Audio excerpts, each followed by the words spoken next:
Hello learners, welcome back to my YouTube channel and इस video में हम लोग डिस्कस करेंगे कंबाइंड लिवरेज के बारे में। ओके इससे पहले मैं आप लोगों के साथ operating leverage and financial leverage के बारे में डिटेल से डिस्कस कर चुकी हूँ। तो अगर आपने वो वाली वीडियो नहीं देखी है तो उसका लिंक मैंने आप लोगों को डिस्क्रिप्शन बॉक्स में प्रोवाइड किया है, आप वहाँ क्लिक करके देख सकते हैं और इससे आपका जो लिवरेज का टॉपिक है वो बहुत अच्छे से क्लियर हो जाएगा। ओके और इस पर्टिकुलर वीडियो में हम लोग डिस्कस करेंगे कंबाइंड लिवरेज के बारे में, जो कि काफ़ी इंपॉर्टेंट टॉपिक है। तो हम स्टार्ट करते हैं।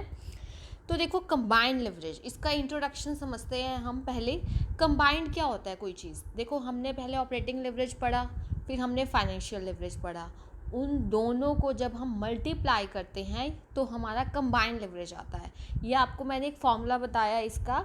अब आप इसका पहले समझिए कि हमने देखो ऑपरेटिंग लिवरेज में क्या पढ़ा था। Operating leverage measures the percentage change in operating profit due to the percentage change in sales. आपको याद होगा मैंने आपको करवाया था कि डिग्री ऑफ ऑपरेटिंग लिवरेज हम कैसे देखते हैं, percentage change in EBIT divided by percentage change in sales. इसका क्या मतलब है कि सेल में चेंज आने से हमारा ऑपरेटिंग प्रॉफिट यानी कि ईबीआईटी में कितना चेंज आ रहा है वो हम ऑपरेटिंग लिवरेज में देखते थे। और ऑपरेटिंग लिवरेज का कैसे आता था, जो हम फिक्स्ड एसेट्स यूज़ कर रहे हैं ना, फिक्स्ड कॉस्ट, उसकी वजह से। अब जो फाइनेंशियल लिवरेज था वो क्या मेज़र करता था, percentage change in EPS that is earning per share due to the percentage change in EBIT that is operating profit.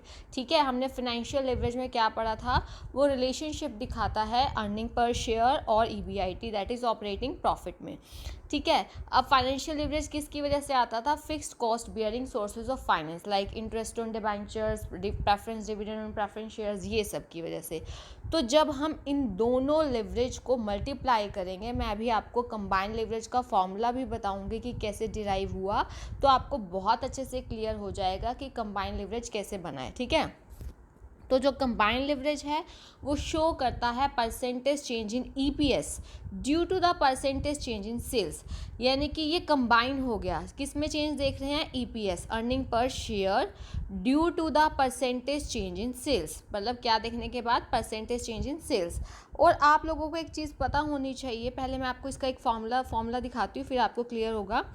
देखो, डिग्री ऑफ, ये क्या है, DCL stands for degree of combined leverage is equal to DOL that is degree of operating leverage multiply by DFL यानी कि degree of financial leverage. एक चीज़ ध्यान रखना, कई बार आपसे जो है ऑप्शनल जब MCQ आता है लिवरेज से रिलेटेड, आपको ऐसा दिया जा सकता है कि degree of combined leverage is equal two degree of operating leverage plus degree of financial leverage, यानी कि दोनों को ऐड करके। नो, हमेशा हम मल्टीप्लाई करते हैं तब जाके हमारा फाइनेंशियल कंबाइंड लिवरेज आता है। ये आप लोगों को ध्यान रखना है, ये छोटी छोटी चीज़ें बहुत इंपॉर्टेंट है आपके लिए। ठीक है, तो अब आप देखिए कैसे फॉर्मूला हमारा डिराइव हुआ कंबाइंड लिवरेज का। देखो, DCL degree of combined leverage कैसे निकलेगा, आपको मैंने बताया DOL मल्टीप्लाई DFL। DOL यानी कि डिग्री ऑफ ऑपरेटिंग लिवरेज का हमारे पास फॉर्मूला था percentage change in EBIT divided by percentage change in sales. और आपका इसका फॉर्मूला क्या है, डिग्री ऑफ फाइनेंशियल लिवरेज का percentage change in EPS divided by percentage change in EBIT।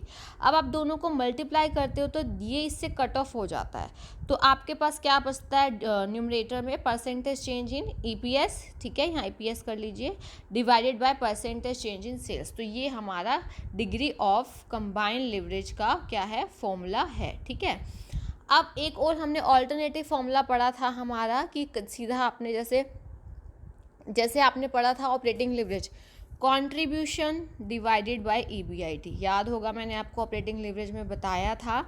और आपका फाइनेंशियल लिवरेज किसके इक्वल था, EBIT divided bye EBT that is earning before tax. तो EBIT से EBIT cancel, contribution divided by EBT, तो ये एक आपका कंबाइंड लिवरेज का एक और फॉर्मूला है ऑल्टरनेटिव।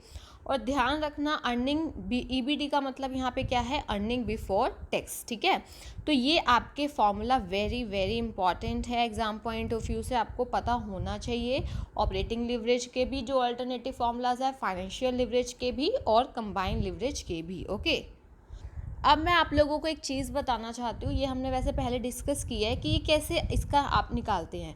देखो, आपको मैंने बताया था जब आप सेल्स में से क्या लेस करते हो, सेल्स में से जब आप लेस करते हैं आपकी वेरिएबल कॉस्ट, तब आपको आपके पास क्या आता है, कंट्रीब्यूशन, ठीक है।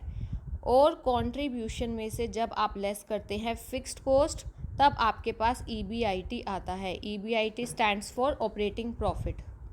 EBIT का क्या मीनिंग है यहाँ पे, operating profit, okay, operating profit.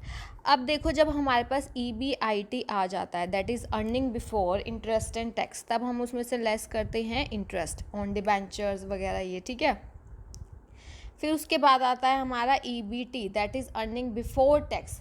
फिर उसमें से आप प्रेफरेंस डिविडेंड लेस कर देते हो।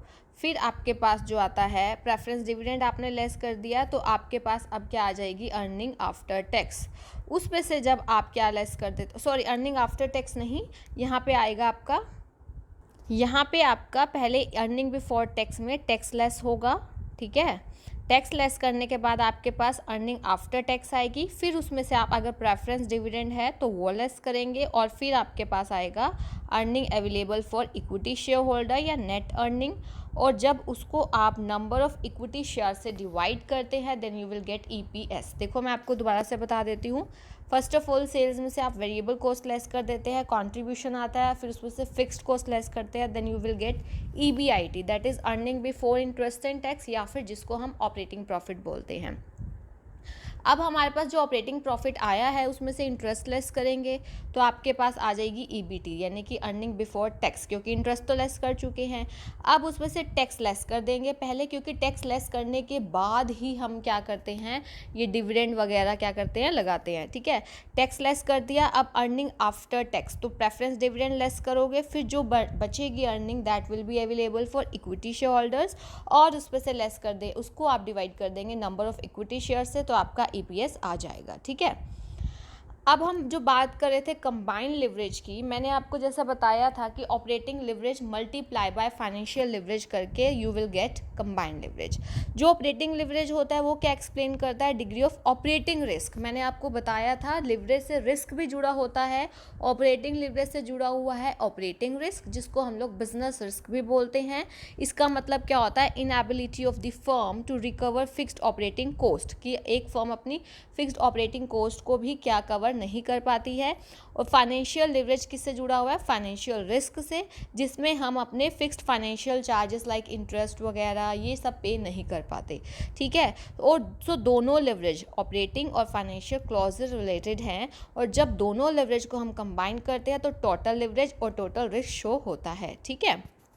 फॉर एग्जाम्पल, मैंने आपको बताया था combined leverage shows the percentage change in EPS, that is earning per share due to percentage change in sales, कि सेल में चेंज आने की वजह से अर्निंग पर शेयर में कितना इम्पैक्ट आया है, कितना चेंज आया है। For example, operating leverage company का 5 है, फाइनेंशियल लिवरेज 3 है, दोनों को मल्टीप्लाई करेंगे 15 कंबाइंड लिवरेज आने का मतलब है कि अगर 1% भी चेंज हुआ सेल में तो उससे 15% चेंज आएगा EPS सेम डायरेक्शन में, यानी कि अगर सेल 1% कम हुई तो EPS भी हमारा 15% कम हो जाएगा, और अगर हमारी सेल 1% इंक्रीज हुई तो EPS 15% बढ़ जाएगा। तो एक सेम डायरेक्शन में चलता है ये।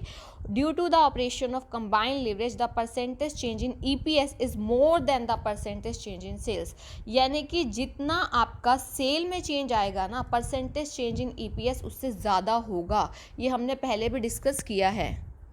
तो ये आपने बहुत अच्छे से, ये जो मैंने आपको चीज़ें बताई हैं, ये जो डिफरेंट फार्मूलाज आपको बताए हैं, ऑपरेटिंग लिवरेज के बारे में बताया था, और फाइनेंशियल लिवरेज के बारे में बताया है, और जब हमने अब कंबाइंड लिवरेज के बारे में डिस्कस किया, तो ये तीनों वीडियोस जो हैं आप लोगों के लिए काफ़ी ज़्यादा यूज़फुल रहने वाली हैं, ओके। तो अगर आपने कोई भी पार्ट मिस किया है तो आपको ज़रूर देखना चाहिए, ठीक है। और भी काफ़ी सारी वीडियोस चल रही हैं स्टूडेंट्स के लिए, तो आपको ज़रूर देखनी है, इससे आपके टॉपिक की क्लैरिटी होगी, और जितना ज़्यादा आपका टॉपिक क्लियर होगा आप उतने से अपना क्वेश्चन पेपर अपने क्वेश्चंस को अटैम्प्ट कर पाएंगे, ठीक है। और अगर अभी तक आप लोगों ने इस यूट्यूब चैनल को सब्सक्राइब नहीं किया है, देन डू सब्सक्राइब और बेल आइकन प्रेस कर देना, ताकि आपको अपकमिंग वीडियोज़ की जो है टाइमली नोटिफिकेशन मिल सके, okay. Thank you so much, keep learning and keep sharing. और एक चीज़ ध्यान रखनी करनी है, जब भी आप जो वीडियो देखते हैं, अगर आपको कोई भी नई चीज़ लगती है या आप स्क्रीनशॉट भी ले सकते हैं और कुछ जो फॉर्मूलाज हैं उसके अलग से नोट्स भी बना सकते हैं, क्योंकि खुद का जो हैंड रिटन हम बनाते हैं वीडियो सुनते सुनते, वो आपको बाद में ज़्यादा रिवाइज करने के टाइम आपकी काफ़ी हेल्प करता है। ओके।